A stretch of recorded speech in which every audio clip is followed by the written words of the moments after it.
Boa tarde, eu sou Taylor Almeida, sou R1 de intensiva no AOC.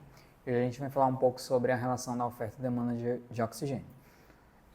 Basicamente, nessa aula a gente vai entender um pouco sobre a fisiologia da disponibilidade do consumo de oxigênio, reconhecer os determinantes da entrega desse oxigênio aos tecidos e as situações em que ocorre esse desequilíbrio, né? Além disso, a gente também precisa aplicar alguns conceitos na avaliação dos tipos de choque. Basicamente, a gente vai ter que na fisiologia humana, em qualquer fisiologia, a gente vai ter sempre uma tentativa de equilíbrio ininterrupto. Quando essa oferta é suficiente, a gente parte para a respiração aeróbica, né, onde a gente vai ter uma produção eficiente de ATP.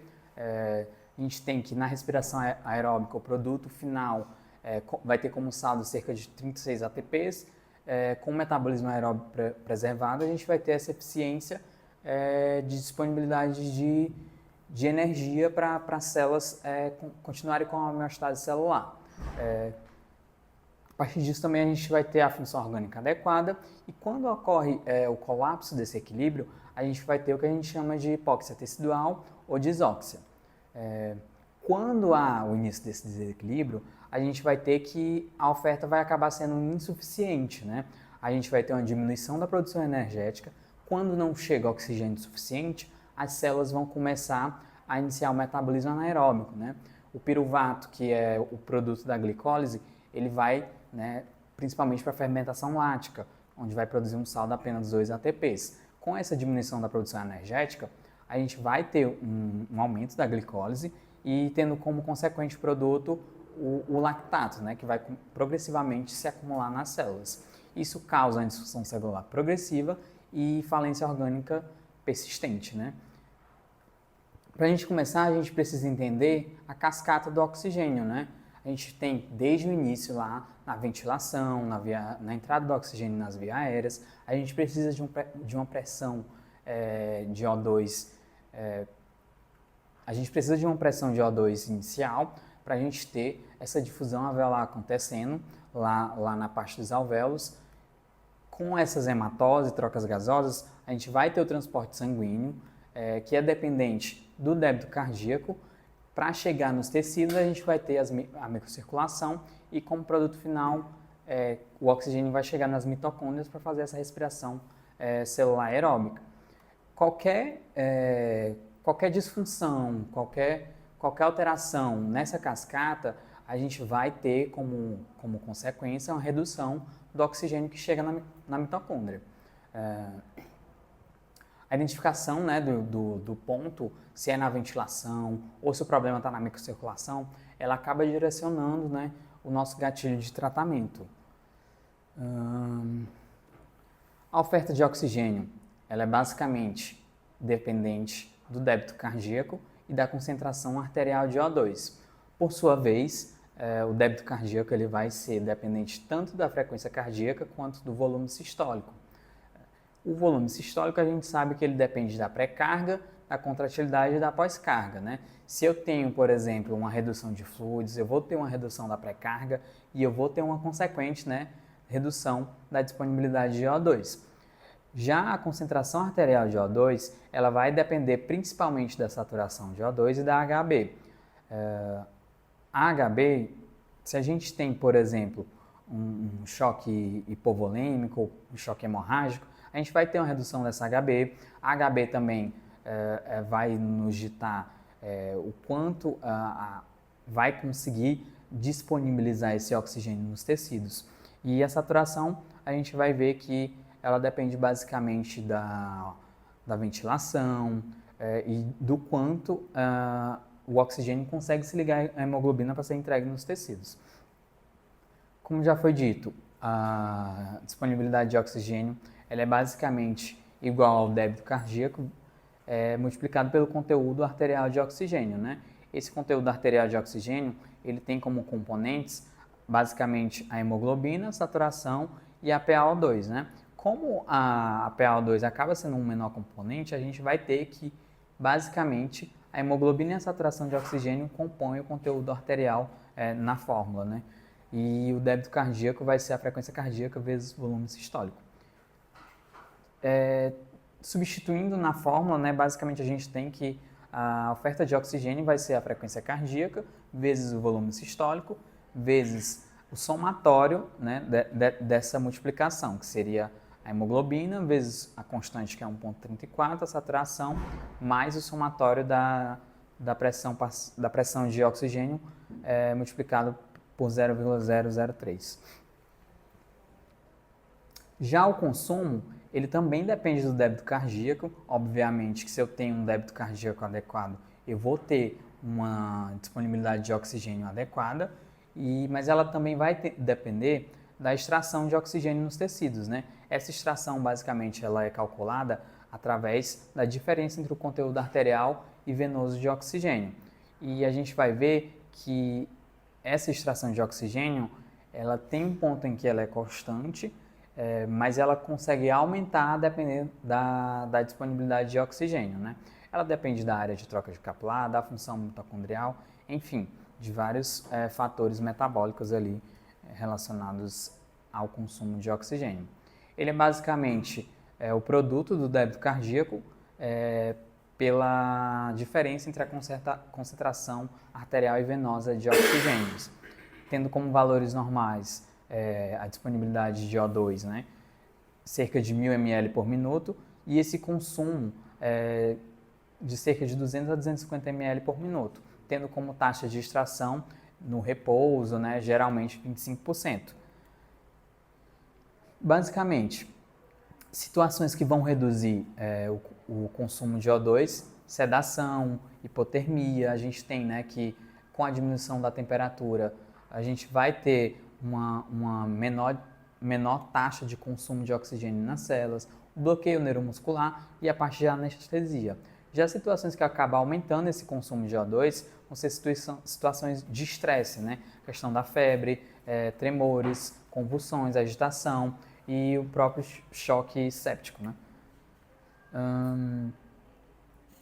Seguindo, a gente vai ver que essa relação ela acaba sendo colocada em uma curva onde a gente vai ver que na região de normalidade, reduções moderadas da oferta são compensadas, permanecendo o consumo de oxigênio estável. E isso a gente vai ver que acontece porque as células acabam aumentando a extração de oxigênio, né, para manter o consumo adequado.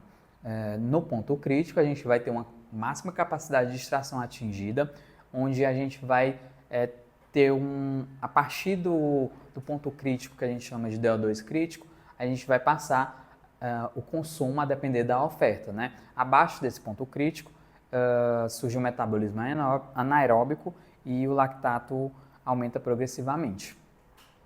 Basicamente, para a gente entender essa curva, a gente tem aqui no eixo Y o consumo de oxigênio, no eixo X a disponibilidade de O2, que seria a oferta de O2. A gente começa lendo essa curva, esse gráfico da direita para a esquerda, porque fica mais fácil o entendimento. A gente tem essa área onde o consumo de O2 acaba sendo independente da oferta, né? Porque eu tenho uma alta oferta de oxigênio, então o consumo ele acaba sendo constante a partir do aumento da extração. Eu tenho que aqui a disponibilidade vai diminuindo, mas o consumo se mantém constante porque a extração está aumentando. A partir do momento que a gente chama de DO2 crítico, eu atingi o máximo de extração que as células conseguem. Então, à medida que a oferta de oxigênio cai, o consumo também cai, porque eu não tenho oxigênio suficiente, eu já atingi o máximo de extração que eu consigo tirar de oxigênio para as células e o consumo acaba a cair. Com isso, a gente vai ter a parte dependente da oferta, onde a gente vai ter uma redução da disponibilidade de O2 e um aumento da respiração anaeróbica, formando um acúmulo de lactato. A gente precisa se atentar principalmente em alguns sinais desse desequilíbrio, né? A gente tem alguns marcadores, principalmente a saturação mista e o lactato, onde a saturação venosa mista, ela basicamente vai refletir um equilíbrio global entre a oferta e consumo, né? A gente tem que a saturação mista, ela é basicamente uma mistura do sangue que chega tanto da parte inferior do corpo quanto da parte superior. Então, se eu entrego 98% de oxigênio e essa saturação vem para a gente cerca de 75%, a gente está tendo um consumo aproximado ali de 25%. Se eu tenho um desequilíbrio, por exemplo, eu tenho um aumento dessa saturação ou uma diminuição, a gente vai ver que se ocorre diminuição dessa saturação venosa mista, é porque talvez esteja tendo uma maior extração de oxigênio, um maior consumo de oxigênio. Já o lactato, ele acaba servindo como um marcador indireto da hipóxia tecidual, né? Como a gente viu na tabelinha, a gente tem que, se eu tenho uma diminuição da oferta, a gente vai ter um aumento do metabolismo anaeróbio. E a elevação do lactato também acaba sugerindo para a gente inadequação dessa oferta e demanda de O2. Basicamente o que eu falei, né? Se a saturação venosa mista, não necessariamente, obrigatoriamente porque ela está baixa, eu tenho isso, mas geralmente quando está baixa é porque está ocorrendo um aumento da extração de oxigênio. E se eu tenho um lactato elevado, a gente tem como marcador indireto de hipóxia um aumento do metabolismo anaeróbio. Como isso é visto nos choques, nos tipos de choques, né? No choque cardiogênico, basicamente, eu vou ter um problema de bomba, né? Então, eu tenho um débito cardíaco reduzido. Se eu tenho um débito cardíaco reduzido, a gente, por consequência, vai ter uma oferta reduzida de O2. Vai chegar um momento que a extração vai estar aumentando, mesmo com o consumo normal, e como eu tenho um aumento da extração, a gente vai ver nos marcadores que a saturação venosa mista de O2 vai estar reduzida. No choque hemorrágico, eu basicamente, como eu estou perdendo muito sangue, eu vou ter uma redução da hemoglobina, por consequente eu vou ter uma oferta reduzida. A gente viu que basicamente a saturação e a hemoglobina acaba sendo o marcador principal ali na parte da disponibilidade de O2, e eu vou ter uma extração aumentada e uma saturação também baixa. Já no choque séptico, aqui o problema não é problema de bomba, nem problema de redução de HB. A gente está tendo uma disfunção na distribuição do fluxo, porque a gente tem vasoplegia, a microcirculação não funciona direito e a gente vai ter uma oferta pós-teta normal ou elevada, mas a gente vai ter uma extração prejudicada porque, embora eu tenha disponibilidade de O2, esse O2 não vai estar sendo absorvido por conta da vasoplegia e da disfunção microcirculatória. Logo, a saturação venosa mista ela pode estar até normal ou elevada, né? Que a gente chama de shunt, né? O sangue vai estar passando, mas o oxigênio não vai estar sendo absorvido por conta da microcirculação. Como que a gente faz para aumentar a disponibilidade de oxigênio? Basicamente, né, se o problema é a saturação, a gente vai melhorar a saturação através da ventilação mecânica, com oxigênio terapia. Em relação à parte da hemoglobina, se eu estou tendo um choque hemorrágico, um choque hipovolêmico hemorrágico, a gente vai aumentar, né, a disponibilidade dessa hemoglobina, transfusão quando indicada, e se o problema é bomba, a gente vai ver ali na parte dos marcadores, o uso de inotrópico, né, quando indicado, controle da causa base, sem infecção e a ressuscitação volêmica. E no caso da sepse, seria tratamento da causa base, que é a disfunção microcirculatória. Mas corrigir apenas os números, né? Eu estou vendo apenas a saturação e eu quero que essa saturação aumente, não vai garantir melhora clínica, porque eu tenho que corrigir a causa base. E o alvo final, basicamente, é restaurar a perfusão e metabolismo celular. Na prática, a gente tem sempre que tentar fazer esse equilíbrio na disponibilidade de consumo de O2. A gente sabe que a hemoglobina acaba transportando basicamente 98,5% do oxigênio disponível. Lactato e saturação venosa mista, elas devem ser interpretadas em conjunto para a gente ver e tratar a causa base, e nem toda hipóxia tecidual ela vai depender da baixa oferta de oxigênio, né? Como já falei, na sepse o problema acaba sendo a parte da microcirculação, marcador inflamatório, que acaba ocasionando disfunção mitocondrial, enfim. E o tratamento é basicamente a gente corrigir a fisiologia alterada e não apenas olhar para os números, que são as referências, e é isso.